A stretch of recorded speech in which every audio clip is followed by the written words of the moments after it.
saya Fitri. Saya merupakan mahasiswi S1 Keperawatan tingkat 2 Universitas Eka Harap Palangkaraya dengan NIM 2024.2010101120. Konsep diri adalah kumpulan keyakinan dan prinsip diri seseorang terhadap dirinya sendiri, baik secara fisik, psikis, sosial maupun moral. Gangguan konsep diri terjadi ketika seseorang memiliki prinsip negatif, tidak realistis, atau kacau terhadap dirinya sendiri. Hal ini mengakibatkan individu merasa tidak berharga, tidak mampu menghadapi tantangan, dan mengalami kehambatan dalam berinteraksi dengan orang lain. Jenis-jenis gangguan konsep diri ada 5. Yang pertama, diri rendah atau HDR. Perasaan negatif terhadap diri sendiri, merasa gagal dan tidak berharga. Paling sering menjadi diagnosa utama. Yang kedua, gangguan citra tubuh. Persepsi negatif terhadap perubahan bentuk, struktur, atau fungsi tubuh, misalnya karena cacat atau operasi. Yang ketiga, gangguan indeks diri, kekaburan atau ketidakpastian dalam mendeskripsikan dirinya sendiri.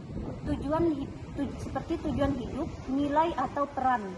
Yang keempat, gangguan peran, ketidakmampuan menjalankan peran sosial yang diharapkan, misalnya seorang ayah yang tidak bisa menafkahi keluarga. Dan yang kelima atau terakhir, ideal diri tidak realistis, menetapkan standar diri terlalu tinggi sehingga selalu merasakan gagal karena tidak bisa mencapainya. Yang ketiga, pasca terjadinya gangguan konsep diri ada 4. Yang pertama, pasca stressor, adanya kejadian yang menekankan, seperti kehilangan pekerjaan, putus cinta, dan penyakit kronis. Pasca yang kedua, pasca penilaian atau aprasisal. Individu menilai kejadian tersebut sebagai ancaman beserta terhadap harga dirinya. Yang ketiga, fase respon coping. Individu mencoba mengatasi stres. Jika gagal coping mengadaptasi, mereka mulai menyalahkan diri dia sendiri. Fase yang keempat atau yang terakhir, fase disfungsi. Individu mulai menarik diri, murung, dan muncul gejala harga diri rendah yang menetap. Yang keempat, faktor penyebabnya. Ada 2 faktor. Yang pertama, faktor predisposisi atau masa lalu.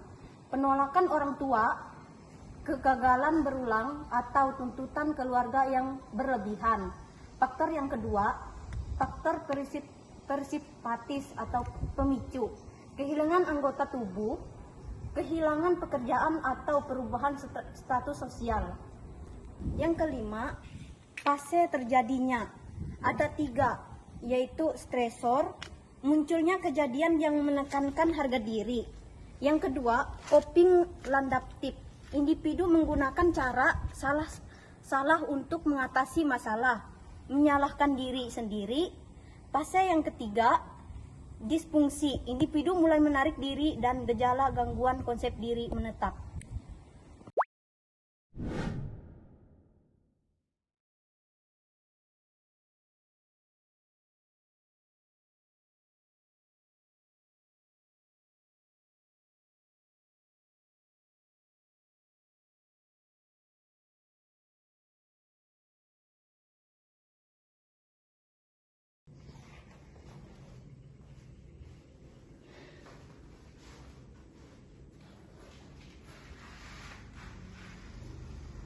Selamat pagi Ibu. Perkenalkan, saya Perawat Fitri. Saya petugas pada pagi hari ini mulai dari pukul 8 pagi sampai jam 2 siang nanti. Nama Ibu siapa? Baik, senangnya dipanggil apa, Bu? Julia. Baik Ibu, Julia, bagaimana pesan Ibu hari ini? Saya merasa tidak berfungsi. Saya merasa saya tidak jadi beban keluarga semenjak saya Saya mengerti perasaan Ibu.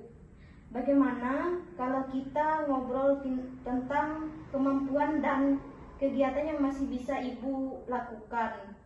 Tujuannya agar ibu ingat bahwa banyak hal positif yang ibu miliki.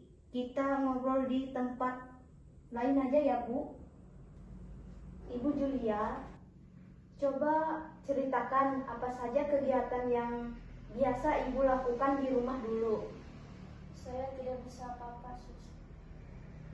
Oke, coba kita ingat lagi. Apakah ibu bisa memasak, menyapu, ataupun mungkin menulis? Dulu saya suka menulis kaligrafi, tapi sekarang tangan saya gemetar. Wah, menulis kaligrafi itu butuh ketelitian tinggi loh. Tapi bagaimana kalau hari ini kita coba kegiatan yang lebih sederhana dulu ya Ibu, seperti merapikan selimut. Apakah Ibu bersedia?